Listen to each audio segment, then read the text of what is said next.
நேற்று வந்து 2 மணி நேரம் மழை பெஞ்சிச்சு. இந்த பச்சைப்பட்டி 40வது டிவிஷனில் வந்து ஒரு 2 வருஷத்துக்கு முன்னாடி மழை காலம் வந்துச்சுன்னா இந்த ஊர் பகுதி மக்கள்லாம் பயப்படுவாங்க, ஐயோ மழை வருதுன்னு.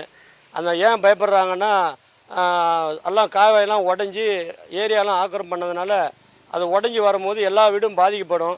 அந்த ஒரு நிலை வந்துச்சு, மழை வந்தால் பயங்கிற நிலை. இப்போ அதை மாறி அன்னைக்கு இருக்கிற காலகட்டத்தில் மாநகராட்சி நிர்வாகம் துரிதமாக நடவடிக்கை எடுத்து மக்கள் பாதிக்கப்படாத அளவுக்கு செஞ்சாங்க.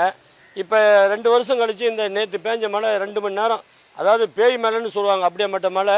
இப்போ அந்த மழை வந்ததுனால இந்த 2 வருஷம் முன்னே நடந்த சமூகத்தை நினச்சி பார்க்குற அளவுக்கு வந்து மக்கள் பாதிக்கப்படுற சூழ்நிலை ஏற்பட்டுருக்குது. இப்போ அதிகாரிகள் வந்து பார்த்துட்டு இருக்காங்க. அதிகாரிகளை வந்து ஊர் பொதுமக்கள் சார்பாக ஒரு வேண்டுகோளை வைக்கிறோம்.